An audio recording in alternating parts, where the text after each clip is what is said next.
ഞാൻ വന്നിട്ടുള്ളത് കുറച്ച് വെറൈറ്റി ആയിട്ടുള്ള ഒരു പെപ്പർ ചിക്കൻ റെസിപ്പി ആയിട്ടാണ്. ഹായ് ഫ്രണ്ട്സ്, എല്ലാവർക്കും ഡീനാസ് കിച്ചണിലേക്ക് സ്വാഗതം.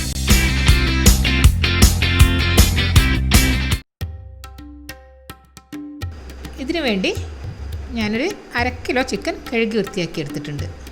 ഇനി ഇതിലേക്ക് 1 ടീസ്പൂൺ കുരുമുളക് പൊടി, 1 teaspoon Kashmiri chilli powder, 1.5 teaspoon നാരങ്ങ നീര്, പാകത്തിന് ഉപ്പ്.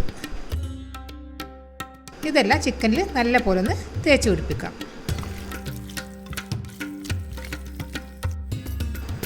ഇനി ഇത് ഒരു 20 മിനിറ്റ് ഒന്ന് മാറ്റി വെക്കാം. ഇപ്പോൾ ചിക്കനിൽ മസാല തേച്ച് വെച്ചിട്ട് 1/2 മണിക്കൂറോളായി. ഇനി ചിക്കൻ ഒന്ന് പൊരിച്ചെടുക്കാം.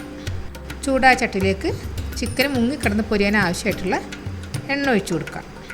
എണ്ണ നന്നായിട്ട് ചൂടാകുമ്പോൾ ചിക്കൻ ഇട്ട് പൊരിച്ചെടുക്കാം.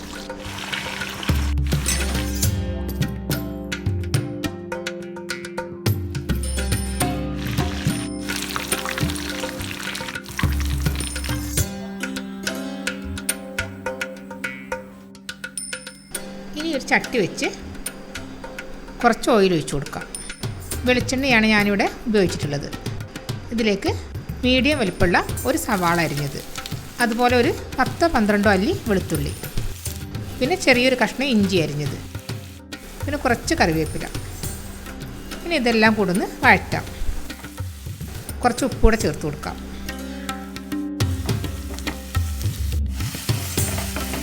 ഇനി ഇത് ചെറിയൊരു ഗോൾഡൻ കളർ വരുന്നത് വരെ വഴറ്റണം. ഈ ഒരു പാകത്തിനാകുമ്പോൾ ചട്ടിയിൽ നിന്ന് കോരി മാറ്റാം. ഇനി ഇത് തണുത്തതിന് ശേഷം മിക്സിയിലിട്ട് ഒന്ന് അരച്ചെടുക്കാം.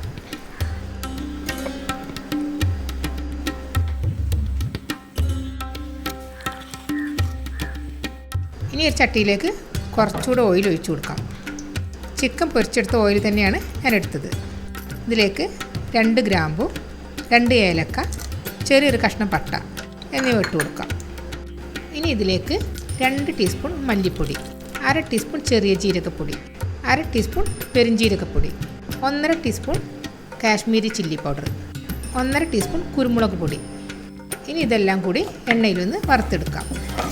തീ ലോ ഫ്ലെയിമിൽ വെച്ചിട്ട് വേണം പൊടികളിട്ട് വറുത്തെടുക്കാൻ, അതല്ലെങ്കിൽ പൊടികൾ പെട്ടെന്ന് കരിഞ്ഞു പോകും. ഇനി ഇതിലേക്ക് മീഡിയം വലിപ്പമുള്ള ഒരു തക്കാളി മിക്സിയിൽ അടിച്ചെടുത്തതും കൂടി ചേർത്ത് നല്ല പോലെ എണ്ണ തെളിയുന്നത് വരെ വഴറ്റണം.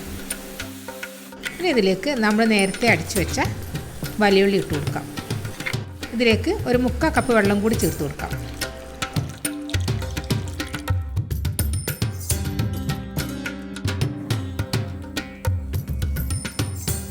ഇനി ഇതിലേക്ക് പൊരിച്ചു വെച്ച ചിക്കൻ ഇട്ട് നല്ലപോലെ ഇളക്കി ലോ ഫ്ലെയിമിൽ വെച്ച് ഒരു 6-7 മിനിറ്റ് അടച്ചു വെച്ച് വേവിക്കണം. ഇനി ഇതിലേക്ക് കുറച്ച് കറിവേപ്പിലയും കുറച്ച് മല്ലിയിലയും കൂടി ഇട്ട് ഇളക്കി തീ ഓഫ് ചെയ്യാം.